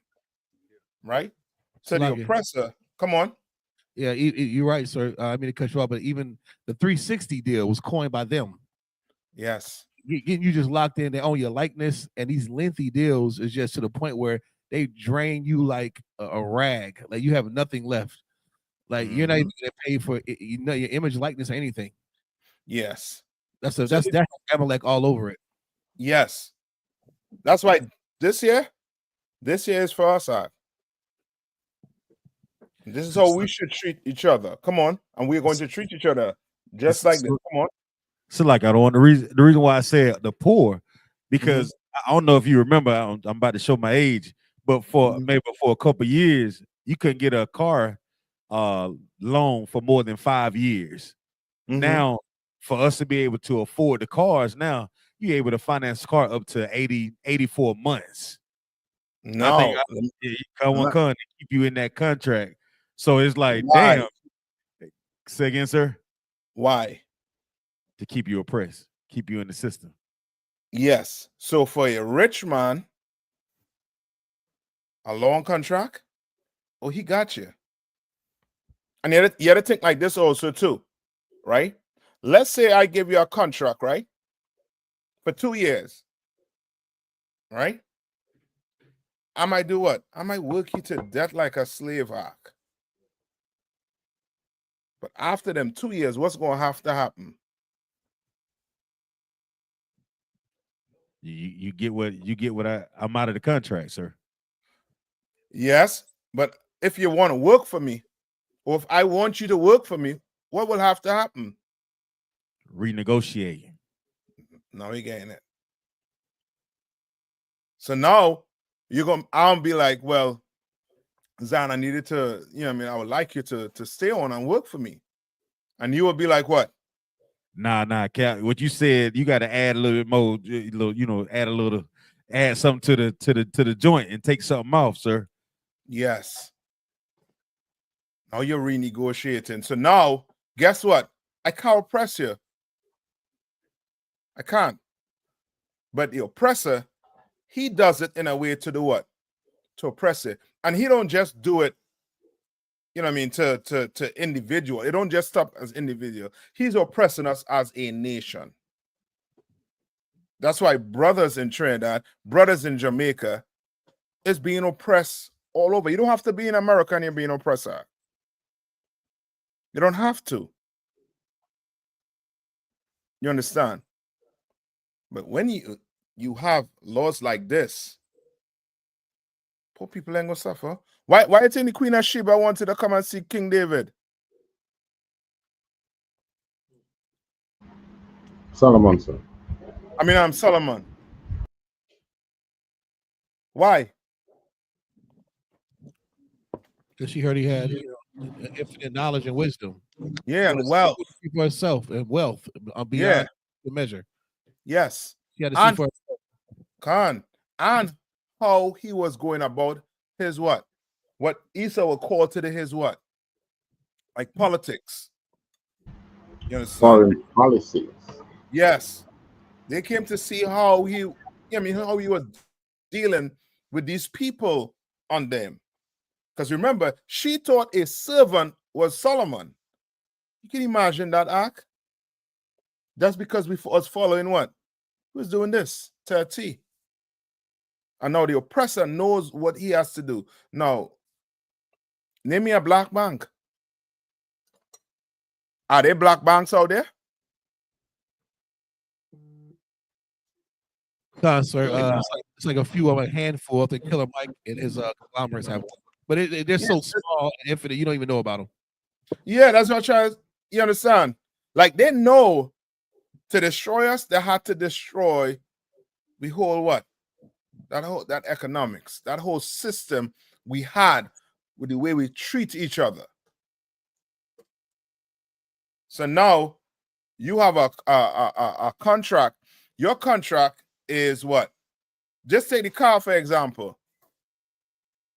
If your contract to pay off for that car was 5 years, you would pay what? Less money than what? 80 months. Right? Which is about what? Close to 7 years. By the time you finish paying for your car, you don't pay for 2 cars, Ark. Don't talk about the house. You don't pay for 2 houses. After you don't pay the bank back that money. Like yes, and appliances also to put in the house. Yes. Like they fall out being unlawful to blacks, Hispanics, and Native Indians. It's a lot too, sir. Come on. And also when we had black banks, the money was backed by gold. That was real wealth. You understand? But he came and destroyed all of that. Let's wipe it out. Like it, sir. Come on, sir. I'm gonna tell you a quick story. They had a bank in Harlem called Carver Federal Savings, right? And it was just a community bank, right? But one Edomite, one what do you call him? The Jewish man. One of them came in. He came in and he put like $1.5 million in the bank. Ooh. And just by doing that, like he was the biggest shareholder and he was the biggest depositor. And just like that, he took control of the bank. And now, guess what? Guess who owns it? He does. Yeah, Felkenstein. He owns that bank now. You understand? Benny Yehudi, he owns the bank now.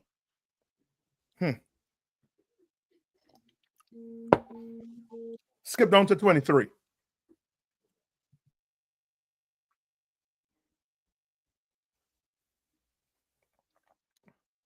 This is the book of Leviticus, chapter 25, verse 23. The land shall not be sold forever, for the land is mine. For ye are strangers and sojourners with me. Right. What is the Lord trying to stop here?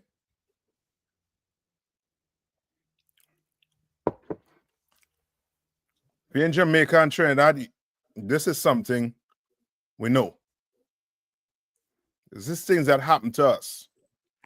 So like it, sir, is this law like trying to prevent the tribes from losing their inheritance?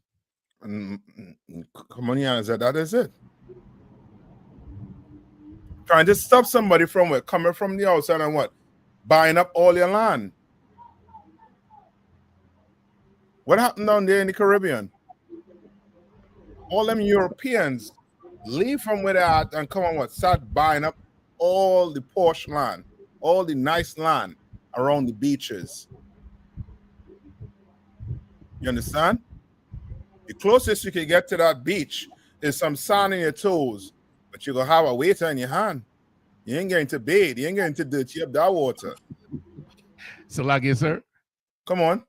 You know, that also proves that the Native Indian is an Israelite, because like when the white man came over here and asked him to buy the land, they didn't have no concept of buying the land.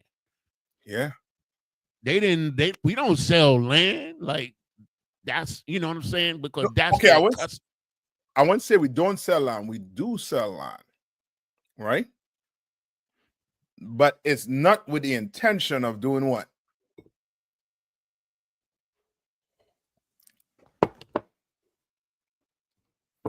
Because remember, you could sell a man some land. You could. It's not the intention to own the land, sir. Yes, to go not so much own it, but now you are taking this resource away from these people. Right. You're taking this away from them. Like Jamaica is a land for tourism. But guess who making the money? Not the Jamaicans. Sandals. Who owns Sandals? I don't know who own it now. It was owned by Butch. Yeah. Who own my Blue Mountain coffee? The Chinese own that now. Yeah. Who own the Pitch Lake now? So what? It's Salakia, so the Chinese. I'm sure that has the largest pitch lake in the world. Pitch coming out the ground. Salakia, sir. Come on. Also on that and all too, and this is why now they always would use the term that we are squatting now. So that whole squatting thing now, just like you brought out now, is like to show that you the trying as best as they could to remove you from the land, or to take away the inheritance from you. Yeah, they do it today with the banks. So the banks give you a loan, right? Brother, you don't pay that bank back. That house ain't for your son or your daughter, you know? If they can't pay that loan, the bank is taking that.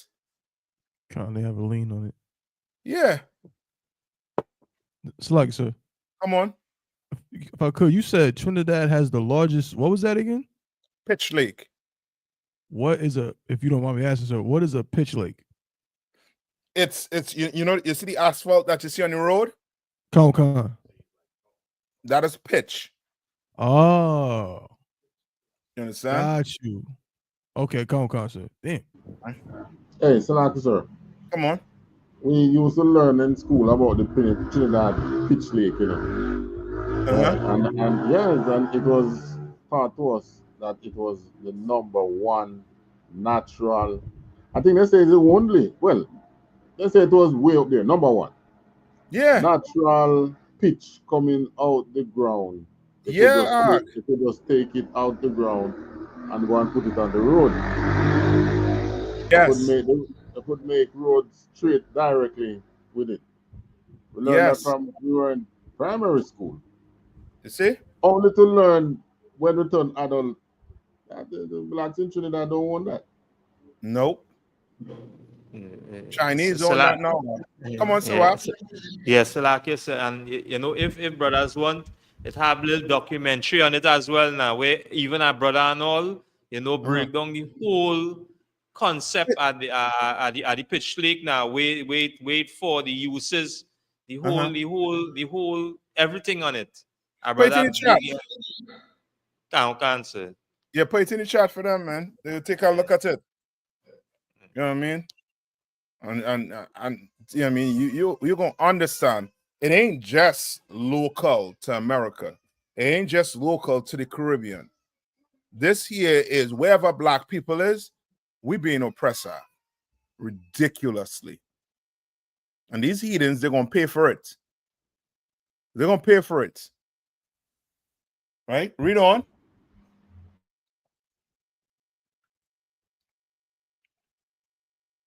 Who reading from? Come on. Okay, I got it for you, sir. Verse 24. And in all the land of your possession, ye shall grant a redemption for the land. Read on. Verse 25. If thy brother be waxen poor and hath sold away some of his possession, and if any of his kin come to redeem it, then shall he redeem that which his brother sold. You understand? Like the Lord putting things in place so that what? That inheritance don't be what? Lost through your generation. You understand? Like he putting things in place. Right? Now skip down to 29. Verse 29. And if a man sell a dwelling house in a walled city, then he may redeem it within a whole year after it is sold. Within a full year may he redeem it. What is this? What is this talking about? What does this sound like?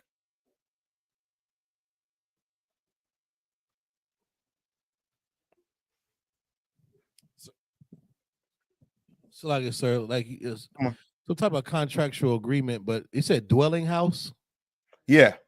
Is that like the strangers come in and out, like a hostel or Airbnb or a type of hotel or something, or just a property a brother owns with money, and strangers come in and out, and he's using his house for a certain purpose? Is that what? Am I in the right arena, wrong seat, or I'm just in Mars somewhere? Hey.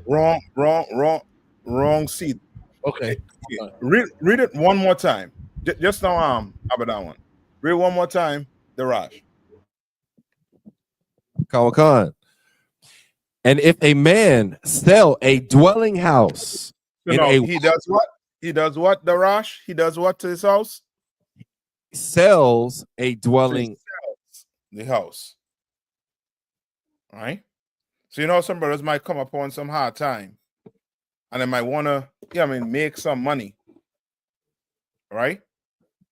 They have way of making that money. They might say, you know what? I'm gonna sell this spot I have. I'm gonna go do what? Go flip this money.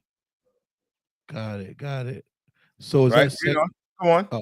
that's saying pretty much like if he sells it, then because the people might be living in it or using it, you can't just put them out. It doesn't override everybody else's contract. But for how long? Remember, he sells it for a reason. Right. Right? And the Lord is doing what? The Lord is giving him a what? Read the Rash. Kawakan. And if a man sell a dwelling house in a walled city, then he may redeem it within a whole year after it is sold. So after a year, you understand? He is able to do what? Recover it, sir. So like I said, he can buy it back. He could buy it back. Right? What is this song like? So like I said, come on. It's another protection against losing your inheritance. Yes. But to to really give an individual the understanding or the concept of it. Esau does it today, but he doesn't. He calls it by a name, certain name. Chapter what is that? Leviticus what? 25, I believe, and 29 we at right now. Right? Is that like all sales final type deal that you can actually get it back within a certain amount of time? Because Esau put like, oh, all sales final, like it's done. Okay, he doesn't. Okay, that's not it. All sales final is you can't come back and get nothing there. But there's something he has in place where you could come get it back. Oh, like a pawn shop. Yeah. Yeah, like pawning it. Yeah. Like you like that type of whole pawn shop type concept where you can jewelry here, you can get it back within this time or that type of deal. Yes, but he used 1 minute. He used that concept to do what? Make you pay what? Usury on it. You understand? You go sell your home, you flip that money, you come back, you could come back and do what? Buy your house back. But you have a year to do it. You understand? You don't do it within that year, guess what? Read on. All right, read on. Kawakan. Then he may redeem it within a whole year after it is sold. Within a full year may he redeem it. All right, read on. Verse 30. And if it be not redeemed within the space of a full year, then the house that is in the walled city shall be established forever to him that bought it throughout his generations. Meaning now that's it, you lost it. And they do the exact same thing when you do what? When you pawn. You go pawn some item, your ring, whatever. You don't come back within that time, and it's what? It's no longer yours. It's done. You understand? The oppressor knows it. He knows about all these laws. And because he continues to oppress us, he is able to do what? To squeeze us. Squeeze your house from you. Squeeze your car, your ring, everything from your ark. Everything been squeezing from you. Salakiam Abadawan. Abadawan? Go on. Salaki. I forget. Salaki. Go ahead. You was going to say something? Yeah, I was gonna say what he does is the term we call it is mortgage. Mm-hmm. Okay, not so much mortgage, because mortgage, you are still doing what? Paying for it. Yes. This one is more like a pawn. Do you all have pawn shops on the island? Answer. But I think Right. I think they use the same term that, like, I'm here a man say, why am I have to mortgage my house because need some money. So put Okay, it back up. I see what you're saying. Right. But this one is, I mean, for a year, and you getting that back. Whatever it is you have to sell. All right. But this is being specific with what? With a house. All right. I Yeah, know we have yeah. plenty of time. And it's also specific with the city. Yes. It only Correct. operates like that in the city. Yes.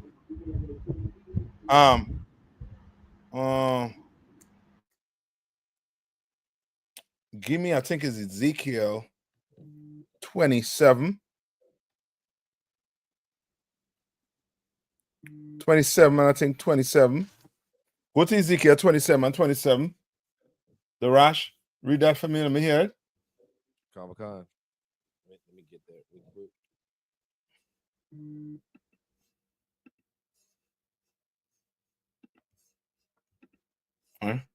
And this basically is to combat, you know what I mean, the way the Lord, you know what I mean, has our economics is to help combat us from oppressing each other. You understand? And also to help us not get oppressed by who? By a so-called what? Oppressor. You understand? Salakia, sir. Come on. Yeah. Just as you're bringing out there, right? I just want to ask, because it have like a practice that has happened here in Trinidad, right? Like, if you're going to sell a piece of property, so let me say you wanted to sell it to, you wanted to sell the property to a brother, right? Or a Israelite, right? Like, someone of the other nation now would try to get or convince a brother to buy the property on their behalf, right? So that when you thinking you're selling to a fellow Israelite now, you end up selling the property to another nation, right? Yeah. And now, looking at just as how you break down this here, it would kind of save you from a calamity like that, because in a sense, when you sell the property now, you would have a chance to buy it back, right? Yes. As opposed to now, that if you find out that you sell the property to another nation, you wouldn't be able to get it back. You would totally lost the inheritance. Yeah, you're done. Could it, so could it be looked at as in a context like that? To help to save us from dealing with the heathens and the heathens gobbling up our land. And to save us from a form of trickery, right? By the heathens trying to use people from our nation to make us sell out our properties. A traitor, yes. Come on. Yes, this guardian against traitors. You understand? And oppressors at the same time too. All right, because remember these laws. That does the oppressor, does he have laws? When I say laws, meaning I'm talking biblical. Of course, he has his laws when it comes to, economics, and how he deals with the banking system and with us. But I'm talking about when it comes to the Bible. Does he has laws? La answer. No, ain't no law. So guess what? He deals with us, however. Brother, we do have laws. You understand? We do have laws. And usury or in the kingdom, oh boy. You're oppressor, you are a car to move around with. Oh, it better have a bed in it. Some in it. Your family gonna have to live out of that because it's gonna be usury for years. You want something. You want a house, somewhere to live. You ain't owning no land. I'm gonna give you the feeling you give us. Make us feel like we own something.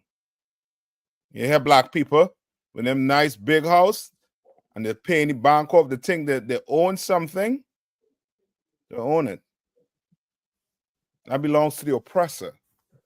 Even when you finish paying for it.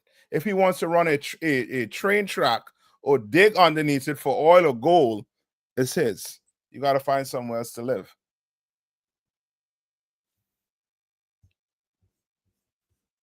Not here. That's why the Lord set this up for us. And we shouldn't have to deal with each other like the oppressor deals with us. That's right. Somebody look up Tulsa, Oklahoma. Look that up and tell me what they say about the dollar. What they say about that dollar. And you see how the economics was running back then. And what the oppressor came and destroyed. Salakia, sir. Come on. If I remember correctly, the dollar stayed in the community. It changed hands in the community like 11 times before it left the community. Something like that. 11? I think it was more than that. But so find it. Find that for me. And I know we're coming up on the time, right? But let's touch on this a little bit also too. Revelation 13 and 17.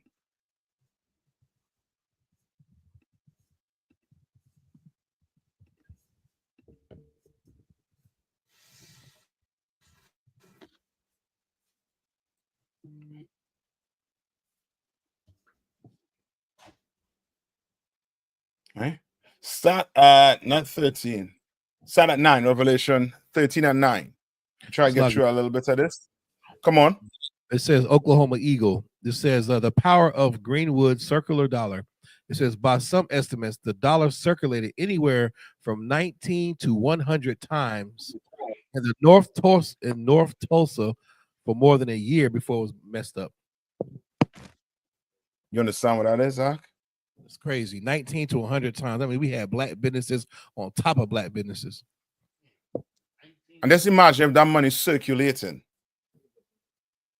Because that's what's going on in their societies, especially the so-called Jewish man. That money is circulating in their ark. It's ridiculous. The only place that the money ain't circulating is in our community ark. Come on. That's heavy. You just said that too about their dollar circulating. Take Amalek, for example. Amalek will sign a rapper to a 360 deal. And now he does that 100 times over. So you got the whole hood across America signed to a deal.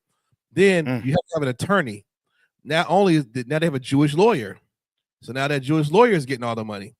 And then most of the judges are Jewish. And then besides that, the contractual law and your what do you call them? Your the brothers that crunch the numbers for your accountants, they're Jewish. And on top of that, to make matters worse, the insurance policy that they get for these rappers, because they sign every rapper to insurance policy, they're Jewish policies. They cash in. So their dollar circulates immaculate when it comes to blacks, Latinos being, destroyed by their draconian contracts. Like their dollar does never leave their house because their cousin Rabbi Shmuley owns a percentage of the damn record company, and he's going to get it when the nigga gets shot. Yeah, that's it. Like, you know what I mean? What else? The only thing else we could do is to do what the Lord's saying to do. Christ said these two things hang on all the laws. Love thy brother as yourself, and love the Lord thy God with your mind, your whole heart and mind. I might be messing up the paraphrasing. You understand? Right?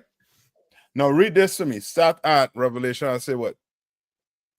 Verse No, 9. not 9. Start 11. This is the book of Revelation, chapter 13, verse 11. Mm-hmm. And I beheld another beast coming up out of the earth. Mm-hmm. He had 2 horns like a lamb. Right? He had 2 horns like a what? And he had 2 horns like a lamb. Why is it saying he had 2 horns like a lamb?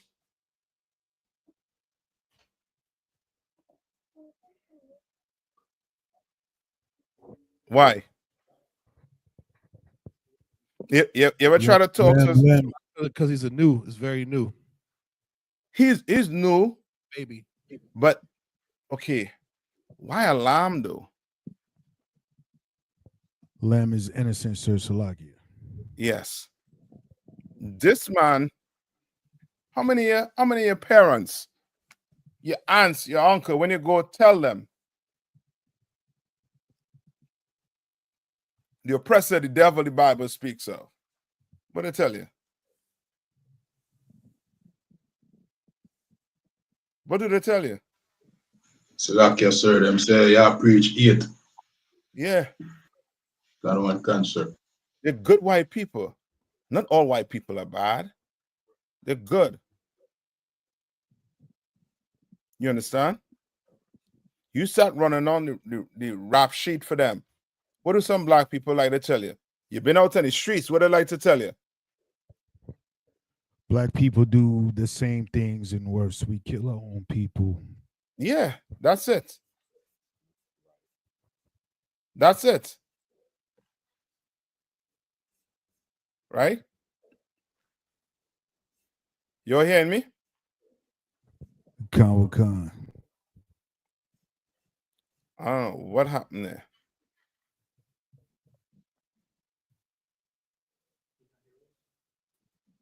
You okay? Come on, cancer. Khan, sir.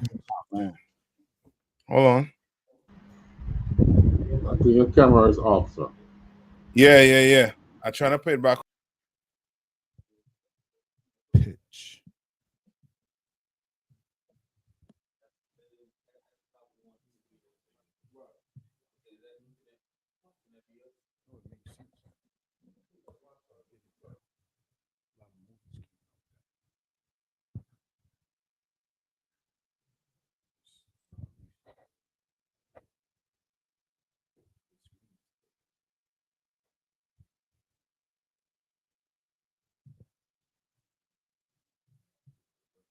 Salakia, Tabu One, do you still have control over the controls?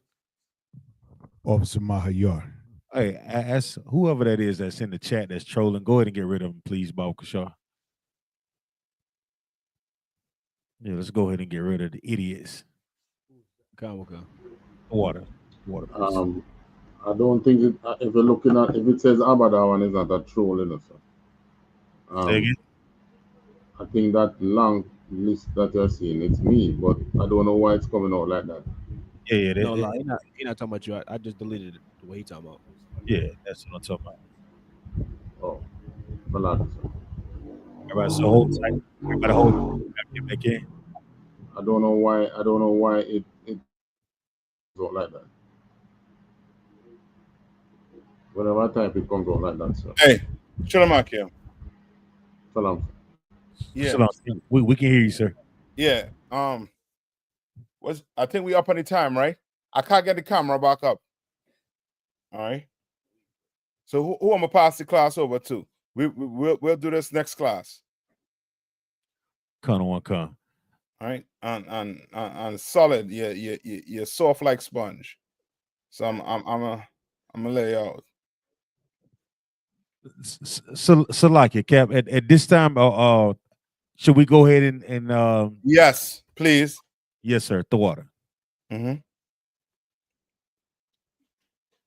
So I'm gonna pass the class over to Fayetteville, right? Most High in Christ. Y'all clap it up, Baba Kushar.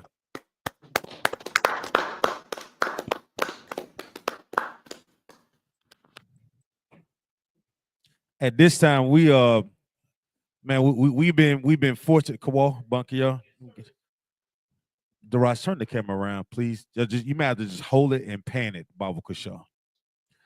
There you go. Turn it around like that. Squeeze it. Yeah. Hold it up. Hold it. There you go. The water. The water. The water. The water. Hold it on, Kawal. And I'll bring us some more Daraj.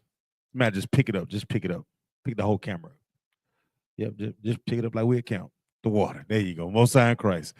All right, so we've been blessed enough, and under Commander Junior Hunter and I.S.U.P.K. and Captain Nayathaq has sent us out on a mission to raise up the nation of Israel that we change our lives, man. A sister heard the truth and she went to call it. She used the number ISUPK.com, Fayetteville. You know what I'm saying? The zeal of the Lord was with this sister, and this sister has come into the school and she has made a tremendous difference. You understand? And with that, sister, could you please stand, Baba Kushaw? Come on up front, Baba Kushaw. The Rosh, you kind of stand to the, yeah. You can get both. Yeah, there you go. Most High in Christ. All right. This is you can face me, sis. You face me. Con. All right. This is I'm not gonna say your old name. You understand? I'm not even gonna say your old name. Captain Nayathaq has given me the permission to give you a new name. You understand? Your new name represents change. You understand me? Your new name represents she is humble. That's what it means now, right? So your new name is Kanaya. Need you say it with me, Kanaya. That's right. Kanaya.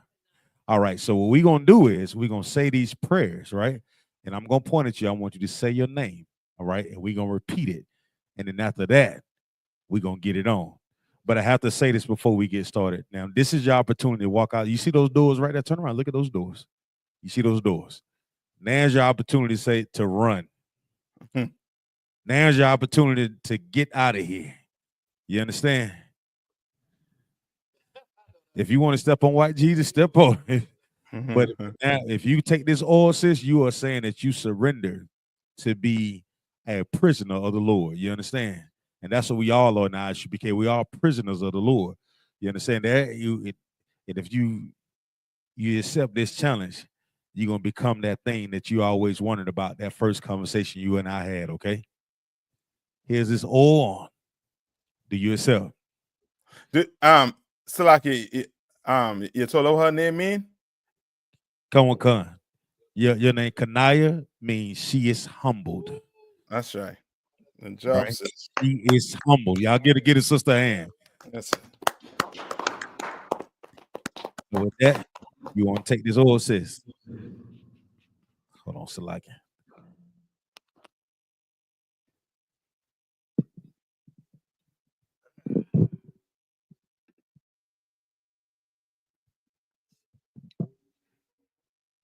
Y'all clap it up for the sister, man. Most High in Christ. Gave her a proper drop. Proper drop.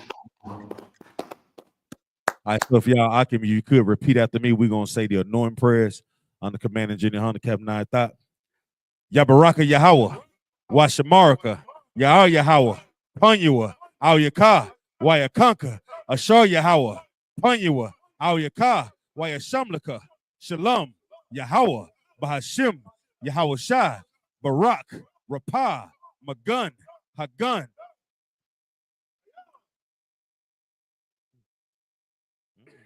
Say it again. Kanaya. Ready? We'll try it again. Go ahead. Kanaya. Kanaya. Kanaya, Most High in Christ. Bahashim Yahweh Shai, the water Aman. What we said is, bless. Yahweh bless thee, keep thee. Yahweh keep her face shine upon thee and be glorious unto thee. Yahweh lift up her countenance upon thee and give her peace. Yahweh, in the name of Yahweh Shai, bless, heal, shield, protect. Kanaya, Most High in Christ. Hold on. Before we go on, I need a bunk. Y'all put this verse for me, Baba Kushaw. Oh, is a brother online? Is a brother online over there? We need to break this thing down for the sister to know what this Kanaya means and why the Lord gave you this name, okay? Let me get the book of 2 Chronicles 34 and 27. The book of 2 Chronicles 34 and 27. Most High in Christ. Y'all get his sister a hand, man. Give her a hand. Most High in Christ.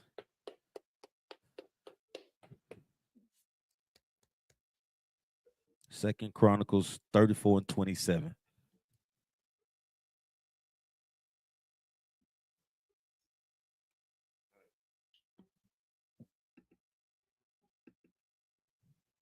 You got it?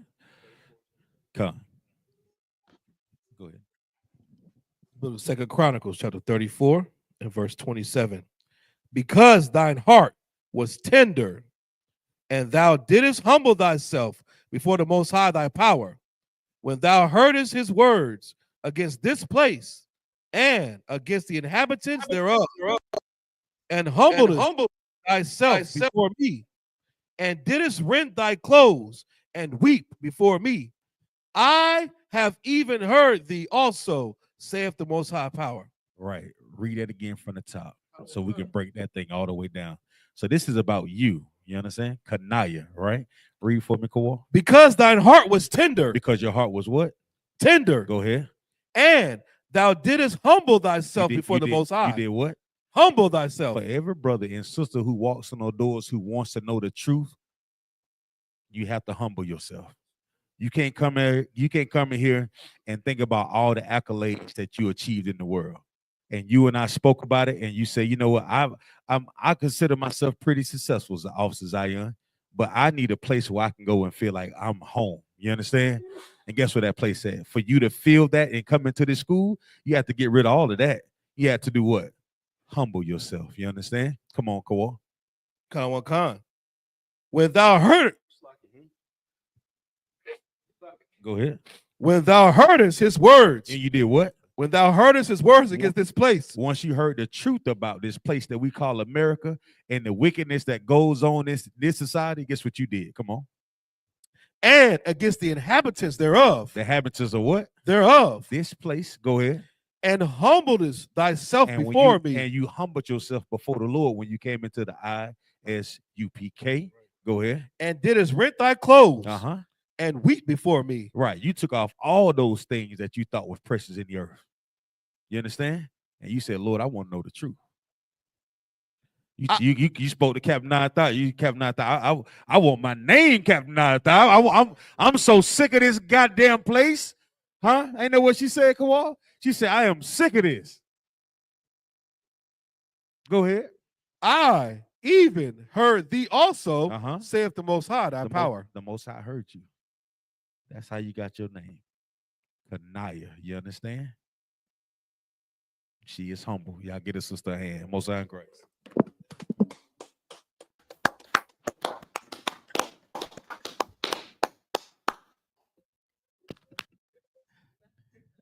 I ain't got nothing to say. You think you have something you need to say?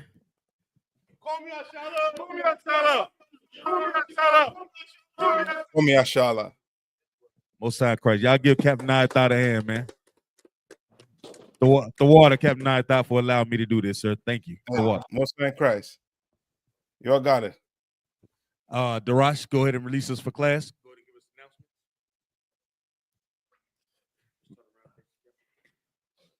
Men of Israel, we're going to render one courtesy salute to Captain 13,000 Nayathaq. Men of Israel, Madam Shabbat, Amajim, Barak, How about Shem Yahshai Brakatha?